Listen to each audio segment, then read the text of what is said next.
देखो भाई 3 डायमेंशनल है ना, चैप्टर नंबर कौन सा है? चैप्टर 12 है, न्यू बुक में 11 है तो 11 डालो, ठीक है। न्यू बुक में 11 है, 11 लिखो। हाँ तो देखो भाई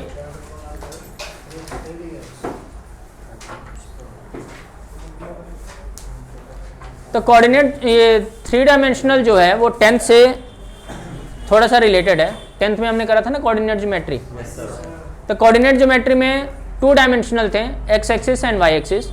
अब क्या है 3 डायमेंशनल। 3 डायमेंशनल का मतलब है एक्स एक्सिस भी होगा, वाई एक्सिस भी होगा और जेड एक्सिस भी होगा, जिसमें 3 एक्सिस होंगे, ठीक है ना। पहले क्या होता था कि मुझे डिस्टेंस चाहिए होगा, distance formula, distance formula. Distance formula क्या था? अगर मेरे पास कोई भी 2 कोऑर्डिनेट है ए एंड बी, कोऑर्डिनेट है x1 y1 and x2 y2, तो तुम डिस्टेंस का फॉर्मूला क्या लिखते थे? डिस्टेंस यानी कि ए बी, ये होता था आपका x2 माइनस x1 का whole square plus y2 minus y1 का होल स्क्वायर। ये तो 2 डायमेंशनल के लिए था।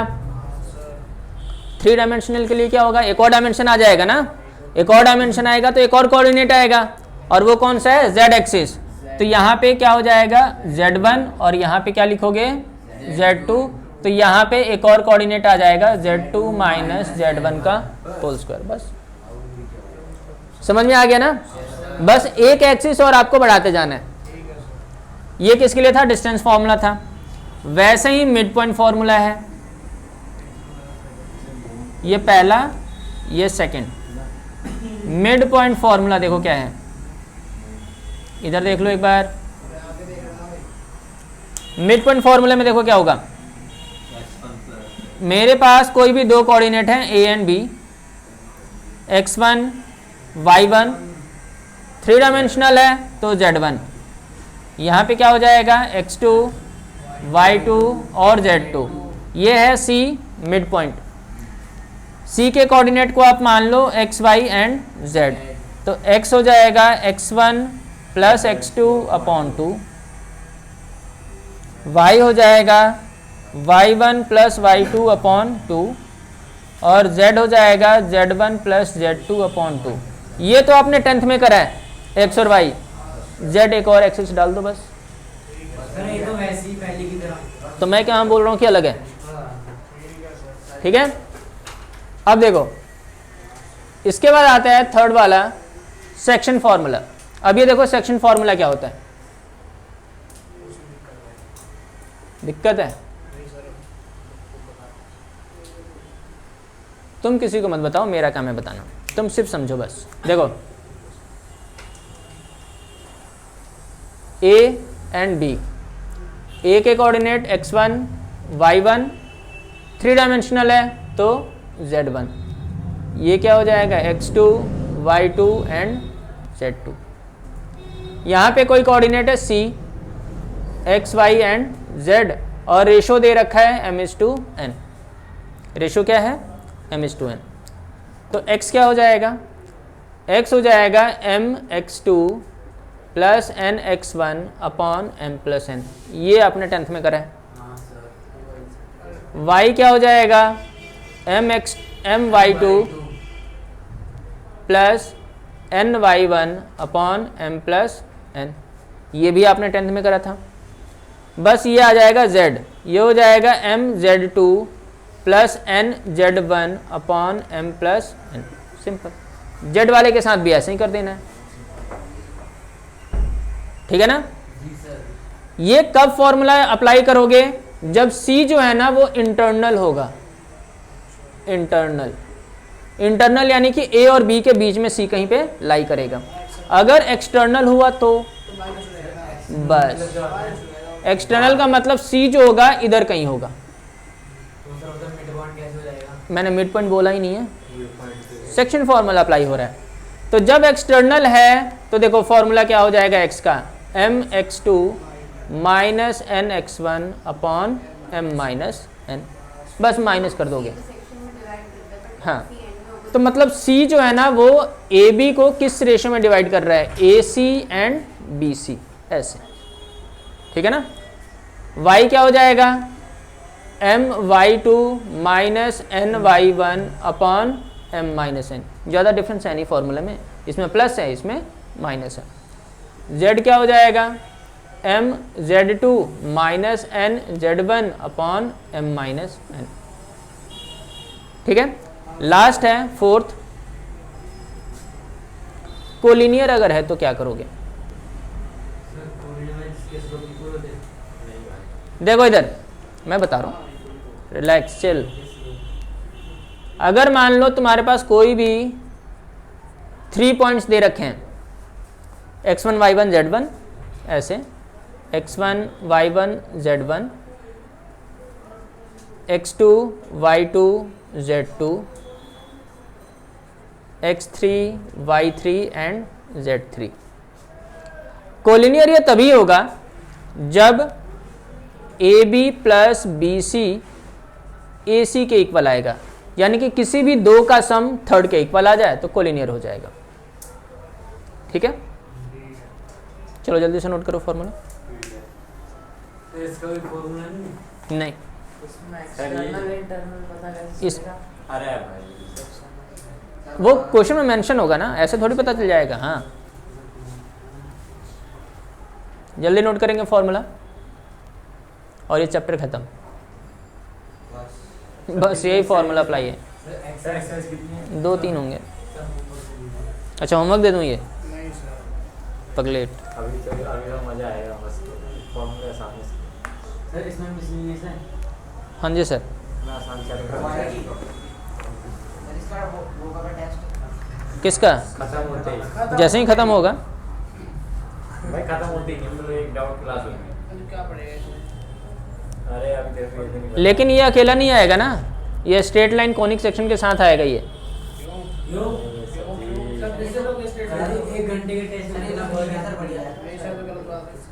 ठीक है, तुम तो बड़ा अच्छा कर रहे हो ना पढ़ के, जैसा करना, जैसे करोगे वैसे मिलेगा। फाइनल में तो फुल आना है सर। हाँ तो फिर वो तो ठीक है, नहीं कॉनिक तो बहुत सिंपल है। अच्छा चलो ठीक है, स्ट्रेट लाइन और ये इंट्रोडक्शन टू डायमेंशन। हाँ सिमिलर स्ट्रेट लाइन से है ना, ये सिमिलर, वो मुझे ज़्यादा पता है ना। अरे सर जो लेना है ले लो। बहुत बढ़िया, पढ़ना तो सारे हैं, ये सही बोल रहा है ये शुभम, ये सबसे इंटेलिजेंट बच्चा है। सर माइक में जा रही है ना आवाज। हाँ हाँ माइक में जा रही है। पापा को देना। ये बात है।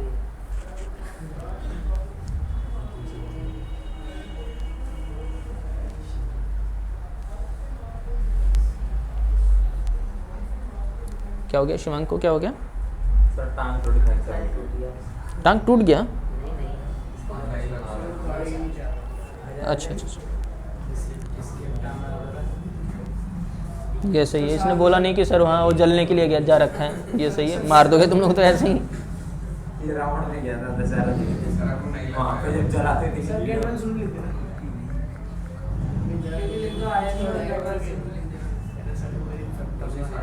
सबको बताया कि वो सोचेगा। हो गया डन, सारा हो गया।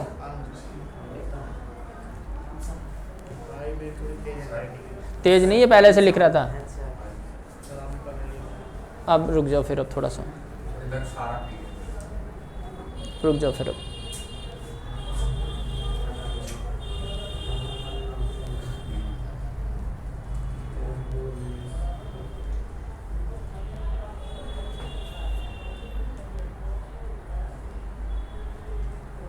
अगर वो उससे एक्सटर्नल हुआ तब भी उसके कोऑर्डिनेट एक्स वाई जेड बीच वाले।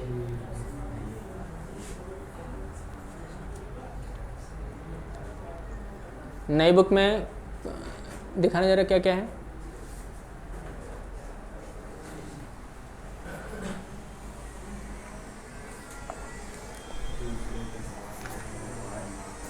अच्छा ऑक्टेट है, ठीक है, दे दो।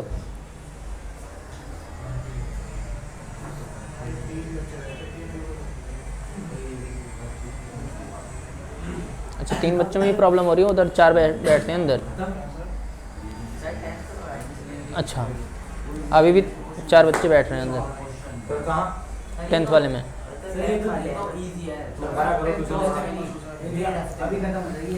हाँ देखो हो गया, सबने नोट कर लिया।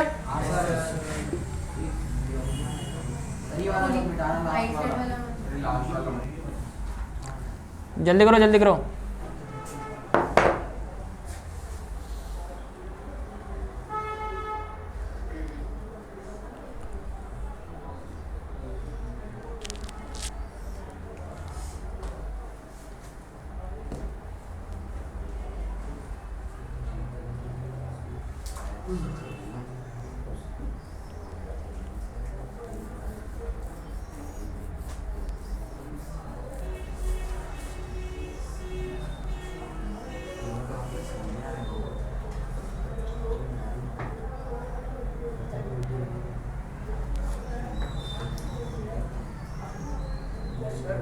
जब आप यूट्यूब पे मतलब कोई चैप्टर बनाना शुरू करते हो, जैसे आपने ये करा चैप्टर रेडी, तो आप इसकी प्लेलिस्ट बनाते हो? बिना बस वीडियो प्लेलिस्ट बनाता हूँ मैं, नहीं तो ऐसे बच्चा ढूंढता रह जाएगा। हाँ देखो ओके डन।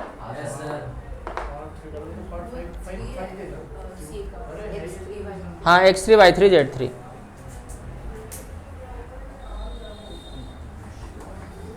हो गया ना।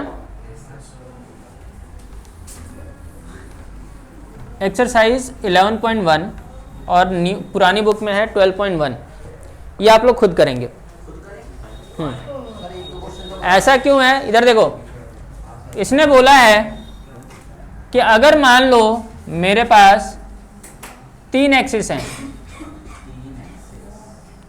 x axis, y axis and z axis. अरे इधर देखो ना, z एक्सिस ऐसे होगा ना। अब मैं यहाँ पे हवा में कैसे प्लॉट करूंगा, इसलिए मैंने इसको ऐसे प्लॉट कर दिया।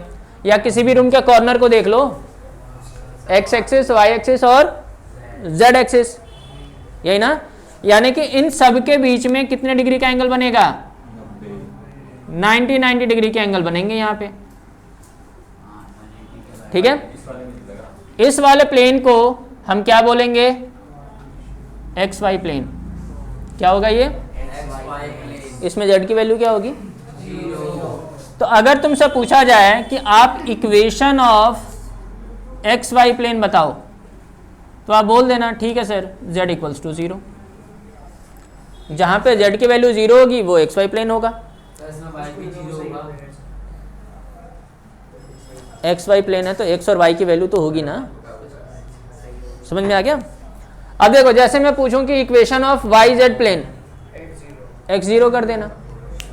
अगर equation of X Z plane चाहिए तो क्या कर देना, y0। समझ में आ गया।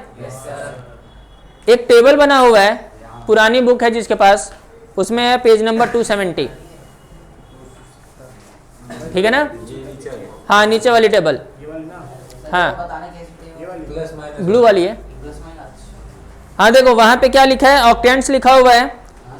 फर्स्ट ऑक्टेंट में एक्स वाई जेड तीनों पॉजिटिव होंगे, सेकंड में एक्स नेगेटिव, वाई और जेड पॉजिटिव होंगे, थर्ड में एक्स और वाई नेगेटिव, जेड पॉजिटिव। इसी के अकॉर्डिंग आपको ये बताना है, 12.1 कंप्लीट करना है कि ये कौन से क्वाड्रेंट में लाई करेंगे, कौन से ऑक्टेंट्स में लाई करेंगे, ठीक है ना। हाँ हाँ ऑक्टेंट्स क्वाड्रेंट नहीं है,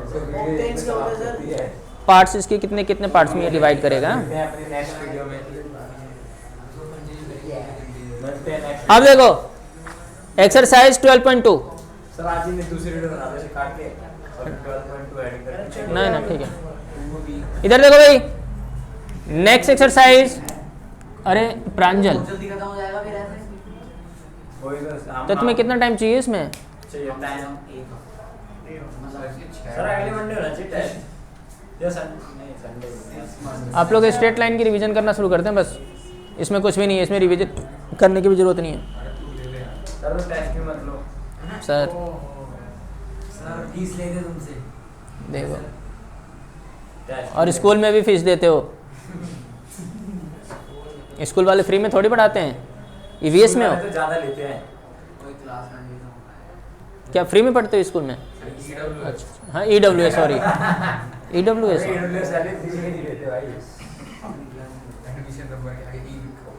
सही बताओ, ये लिखा होता है? अच्छा, ये तो मुझे पता नहीं था।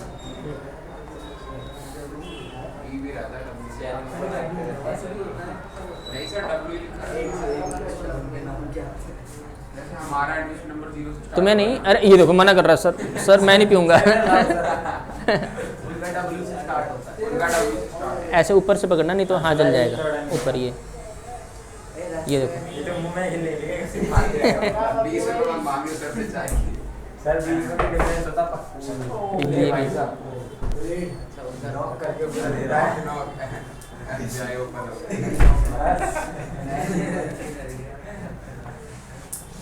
हाँ ये ठीक है, ये कर लोगे ना आप लोग? अब लिखो एक्सरसाइज 11.2। तो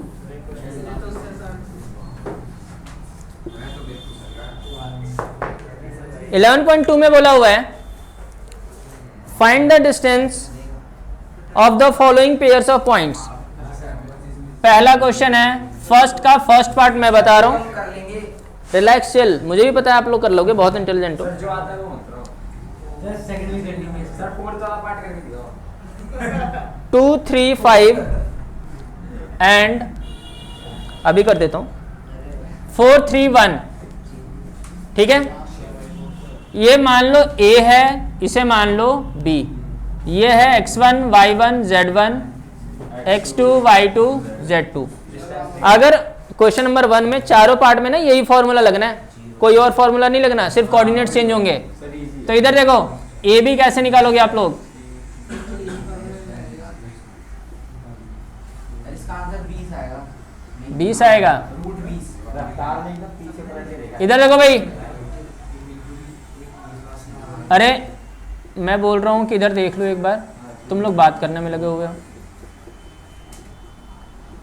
दक्ष बात क्यों कर रहे हो तुम? दक्ष क्यों बात कर रहे हो तुम? हाँ इधर देखो, अब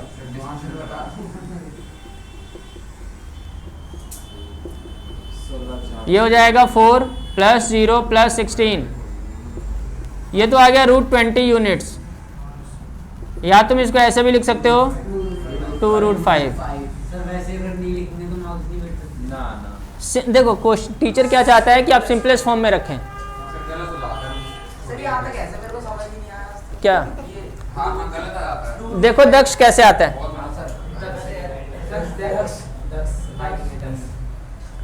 दक्ष ये 9th 10th की बातें हैं, लेकिन देखो 9th 10th उससे भी 6 7 फर्स्ट क्लास 5 बताओ। सर इसी से पूछेंगे कैसे हो जाएगा। ये कुछ ज़्यादा बोल रही है। देखो 2 से 10, फिर 2 से 5, ये हो गया 5।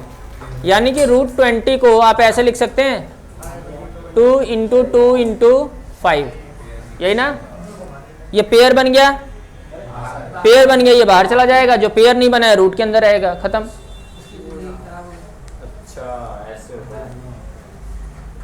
सर अगर 5 के 2 सर अगर 2 के 4 होते हो जाएगा। हाँ 5 × 2 हो जाना है। सर अगर 2 के 4 होते पेयर फिर वो सब मल्टीप्लाई तो 2 को इंटू करते 4 करते उसे। तो 2 जो है 4 बार बाहर निकलता है, जितने पेयर बनेंगे उतनी बार बाहर आएगा। ठीक है ना? चलो अब फोर्थ पार्ट देखो। फोर्थ पार्ट बोल रहे हो ना? ना 3 भी बता देना ये। हाँ सेकंड भी बता दूं, सेकंड कोई पूछ लो। सेकंड अच्छा फॉर्मूला है AB + BC = AC। AC कर रहा है। ये फॉर्मूला लगना है। हाँ कॉलोनियल सर, कॉलोनियल का है ना। कौन सा क्वेश्चन बोल रहा है ये? अरे पॉइंट वाली जा रहा है। सेकंड में तो मिक्स हो गया। फर्स्ट के तीनों पार्ट करो पहले। अभी हाँ अभी कोऑर्डिनेट बताइए भाई उसके। तेरे को हम बैठे हैं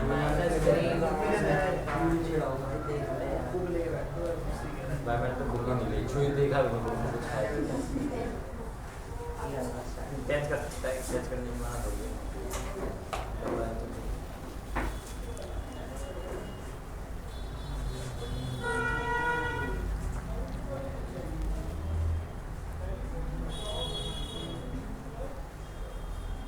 सर वैसे ही जितने प्रॉब्लम होती थी अब तो और बड़ा कर दिया फॉर्मूला सारे शाम वैसे फॉर्मूला से सेकेंड पार्ट है -372। सर मत कराओ सर। कोई बात नहीं, मैं भी कर लेता हूँ इतनी देर तक।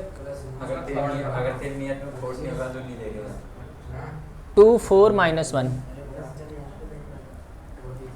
देख बोल आप लोग बातें मत करो, अपना अपना करते रहो। अंशुल हो गया?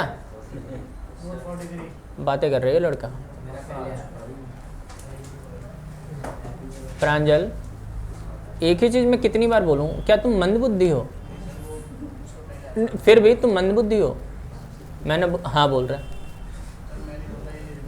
चुप हो जाओ। 4 - 7 का स्क्वायर -1 - 2 का स्क्वायर, ये हो गया 5 का स्क्वायर -3 का स्क्वायर -3 का स्क्वायर। 5 का स्क्वायर क्या होता है? 25। 3 का स्क्वायर 9, ये भी 9।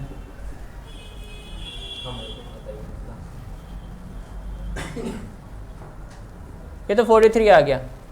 ये तो प्राइम नंबर है, इसके फैक्टर बना रहे हो।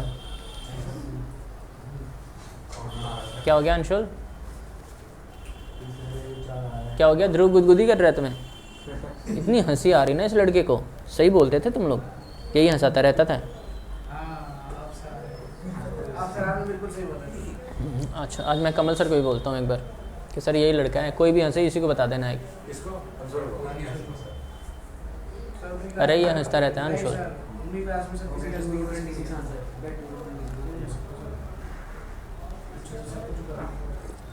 अरे यार हंस दूंगा कौन सा खा जाएंगे ऐसी बात करता है मतलब अभी है ना क्लास में हंस के दिखाता बात कर रहा है ऐसे क्या पता तेरे घर वालों को बुलाने में क्या होगा इधर देखो, सर हो गया 4 तक। बहुत बढ़िया। थर्ड पार्ट है -1 3 -4। अब चेक करोगे तुम? सर देखना फॉर्मूला में दिखाना कुछ ऐसे हाँ तो तभी तो मार्क्स कटेंगे इसके, तभी तो स्कूल में फेल हो जाता है नहीं सर फेल तो अकाउंट्स में। सर अकाउंट में टीचर ने फेल कर दिया फेल मिला। हाँ हाँ, वैसे तो तुम सारा करके आए थे। 60 मार्क्स से लिखा है था इसे सही था। किसी और पेपर चेक कराएगा। इधर देखो अब सर, सब कुछ लिखो ठीक है। ये देखना जरा मैं लिख रहा हूँ या नहीं, मुझे फॉर्मूले नहीं याद हैं। याद है सर। तो फिर तुम क्यों नहीं कर रहे हो? एकदम एक्सपर्ट हो गया, पहली बार कर रहे हो फिर भी। जी अब 3 साल का एक्सपीरियंस हो गया। 11th में 3 साल का हो गया? नहीं सर पहले तो उर्दू पढ़ा था। अच्छा अच्छा अच्छा। नहीं बात कुछ याद आ रहा है पढ़ा था। चलो कोई बात नहीं, कर लो फिर एक बार और कर लो।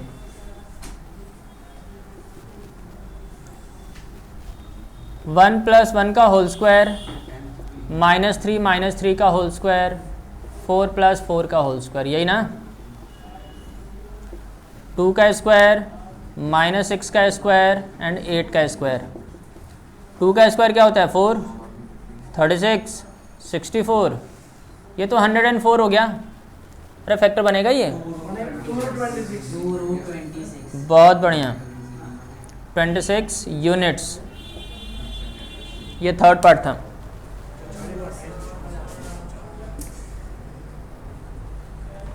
सारे करा देंगे। हाँ हाँ करवा देता हूँ मैं।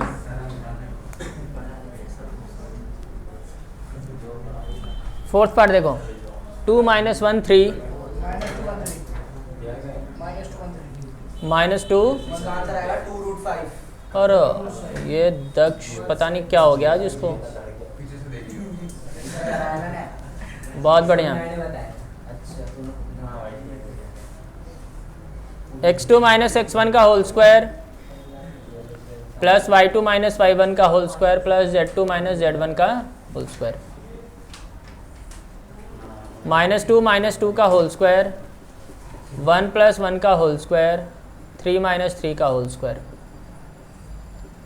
-4 का स्क्वायर प्लस 2 का स्क्वायर प्लस 0 का स्क्वायर 16 + 4।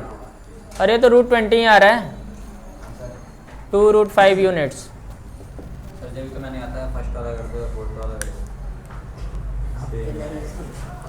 इसने या तो नहीं बोला था, बीच वाला या मैं भूल गया था। पानी में इधर रख ला दो। नहीं, बाद में आना भाई। चाय मसाला चाय। 1 मिनट थोड़ा सा अंदर कर लेना, थोड़ा सा अंदर करो। हाँ अब निकल जाओ। अच्छा चलो ये भी भर देना, ये भी भर देना, एक इनको दे देना। चलो यहाँ से बैठ जाओ। सर चाय पी रहे हैं, पानी पी रहे हैं। सर का चैनल। क्वेश्चन नंबर 2, हाँ सर। कोलिनियर प्रूफ करना है। प्लस बी सी मतलब किसी भी दो डिस्टेंस तो तुम्हें तीनों निकालने पड़ेंगे और किसी दो का सम थर्ड के इक्वल आ जाए। बस किसी भी दो का सम थर्ड के इक्वल आ जाए। अब इसने ये थोड़ी बोला है कि सीक्वेंस में दे रखा है, कहीं से भी दे सकता होगा।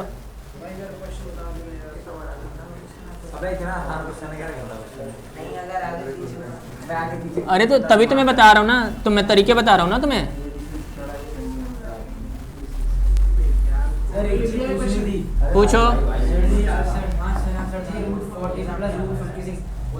नहीं। अलग कर दिखाना पड़ेगा।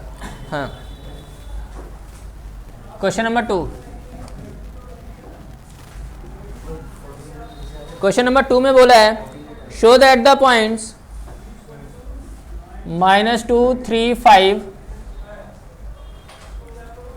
1 2 3 एंड 7 0 -1 आर कोलिनियर। इसको ए मान लिया, इसको बी मान लिया और इसको सी मान लिया। ठीक है ना, ए बी एंड सी। सबसे पहले ए बी निकालो, तो ये डिस्टेंस लिखना पड़ेगा x2 - x1 का होल स्क्वायर, y2 - y1 का whole square plus z2 - z1 का होल स्क्वायर।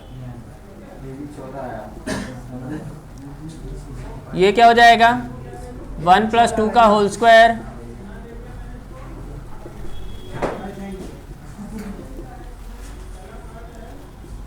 ये हो गया 3 का स्क्वायर -1 का स्क्वायर -2 का स्क्वायर 9 + 1 + 4 √14 आ गया। ये तो यही आ रहा है ना।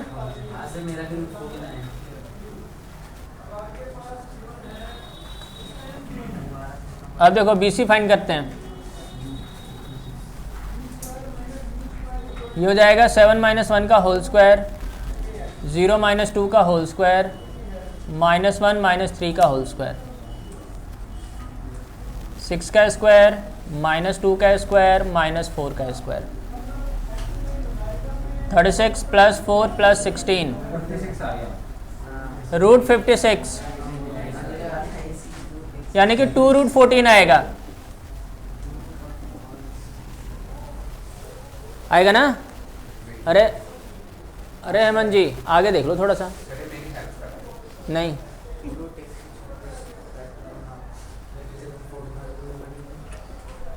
अरे तो ये बोले कूद जाओ तो कूद जाओगे तुम। हाँ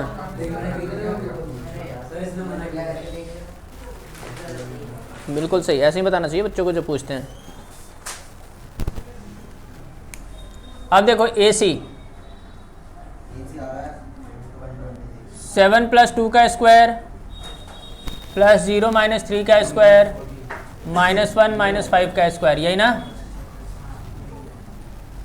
ये हो जाएगा 9 का स्क्वायर। ये देखो 81 + 9 + 36 क्या रहा है ये 126। हट पगलेट 2 √14 नहीं आएगा, ये 3 √14 होगा। आई क्या यही ना। अब देखो मैंने क्या बोला था कि किसी भी दो का सम थर्ड के इक्वल आना चाहिए। ये छोटा ये भी छोटा, दो छोटे हैं ना, तो इन दोनों का सम ही बड़े वाले के इक्वल आएगा। तो मैंने करा AB + BC = AC आना चाहिए ना। √14 + 2 √14 ये किसका इक्वल है, तो 3 √14 = 3 √14। Therefore A, B and C are collinear. Sir अगर हम रूट में बोलते हैं तो उसको तो फिर नहीं होता ना, फिर इरेशनल नंबर माने जाते हैं ना वो। सिंपलेस्ट फॉर्म में मैंने बोला ही, सबसे पहले आप सिंपलेस्ट फॉर्म में लाएंगे, उसके बाद से सारी चीज़ें करनी है आप लोगों को। नेक्स्ट, अरे ये तो आसान है, इसमें आइसोलेट ट्रायंगल पूछ रहा है जिसमें जल्दी करो जल्दी करो, बताओ मत सर मुझे आता है, खुद करो तुम, सर राइट एंगल खुद करो। ये राइट एंगल प्रॉपर्टी में सर वो सर पाइथागोरस थ्योरम। हाँ पाइथागोरस तो तीनों साइड निकालना पड़ेगा ना तुम्हें। क्या बोलते हैं, मैंने क्या किया था इतना मैंने लिखा हुआ है, तो रूट प्रॉपर्टी हो गया ये जो आर नॉट को उससे भाई आर को लिखा है। अगला क्वेश्चन, अगला क्वेश्चन नंबर 3 सर आप कर रहे हैं, हम कर करो। करना है। सर तो करेंगे, सर को यूट्यूब पर बच्चों को सिखाना है। सर ये अरे यार क्वेश्चन नंबर 3 देखो, इसने बोला है वेरीफाई दैट, फर्स्ट पार्ट है इसका 0 7 -10 1 6 -6 and 4 9 -6 are vertices of an isosceles triangle। isosceles triangle का मतलब इक्वल होती है, यानी कि कोई भी दो साइड इक्वल हो जाए, है ना। तो इधर देखो, इसको A मान लिया, इसको B मान लिया और इसको C मान लिया मैंने। एक रफ डायग्राम भी बना सकते हो इधर, A B C 0 7 -10 1 6 -6 4 9 -6, यही ना। A भी निकालो पहले, डिस्टेंस फॉर्मूला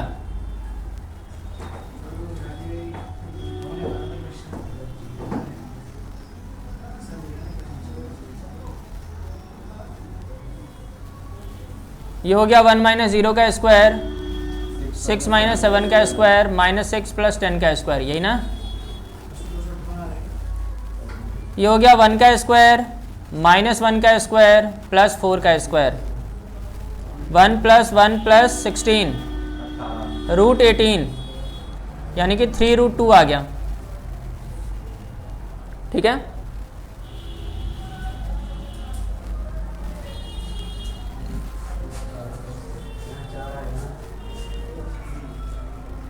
अब मैंने निकाला BC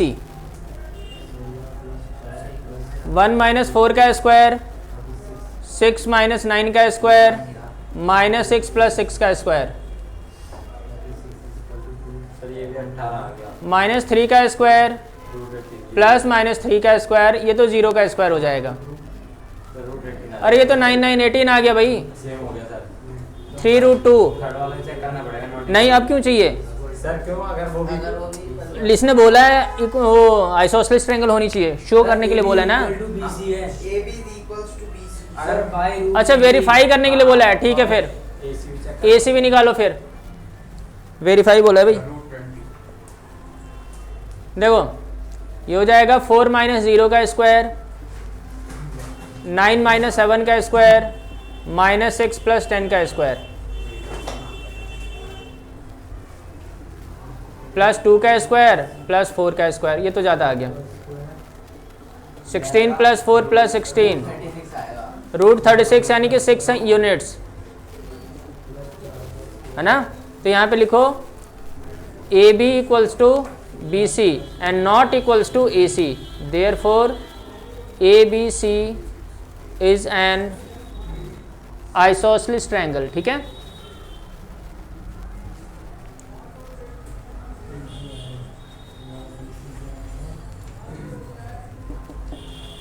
ठीक है।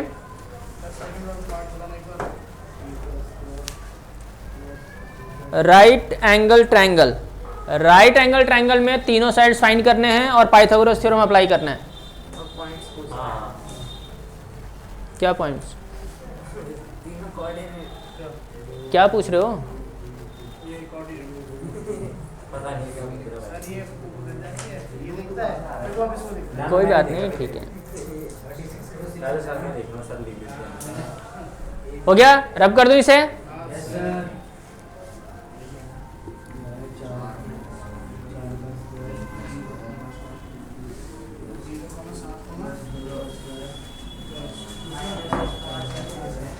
देखो सेकंड पार्ट बोला है इसने 0 7 10 -1 6 6 एंड -4 9 6 -4 9 6। इसने क्या बोला है? Vertices of A right angle triangle. इसको ए बी एंड सी मान लो। तीनों साइड पहले फाइंड करो। ए बी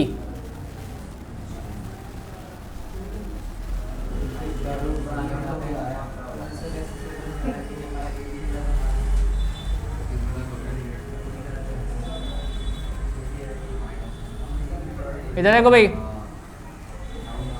-1 -0 का स्क्वायर, 6 -7 का स्क्वायर, 6 -10 का स्क्वायर,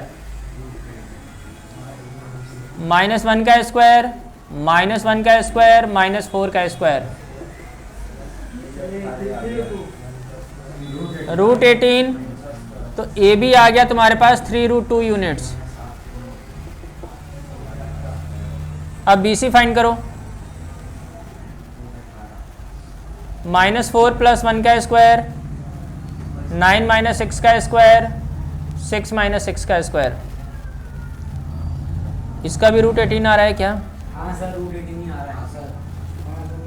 √18 का मतलब है 3√2।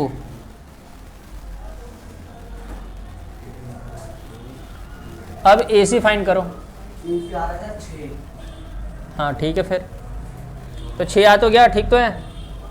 सर इससे पहले वाला क्वेश्चन की तरह ये हो जाएगा -4 -0 का स्क्वायर, 9 - 7 का स्क्वायर, 6 - 10 का स्क्वायर, -4 का स्क्वायर, 2 का स्क्वायर, 16 + 4 + 16, ये तो 6 आ गया। तो देखो भाई सबसे बड़ा ए सी है ना, तो A C square plus A B square plus B C square, यही होना चाहिए ना अगर पाइथागोरस थ्योरम सेटिस्फाई कर रहा है तो। ये हो गया 6 का स्क्वायर।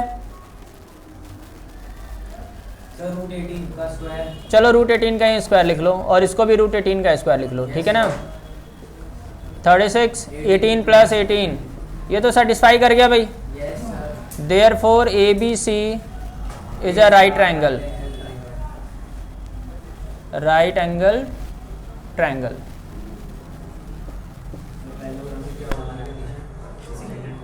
पैरेललोग्राम के ऑपोजिट साइड्स इक्वल होंगे और डायगोनल इक्वल नहीं होंगे। डायरेक्ट निकालना पड़ेगा। बिल्कुल, अगर डायगोनल इक्वल हो जाएगा तो रेक्टेंगल हो जाएगा। जल्दी करो, जल्दी करो, जल्दी करो। 4 पॉइंट है क्या? नेक्स्ट, अरे पैरेललोग्राम है तो 4 पॉइंट्स तो होंगे ही होंगे। सर मजाक हो जाएगा तुम्हारे साथ, मैं बता रहा हूँ, कर लो।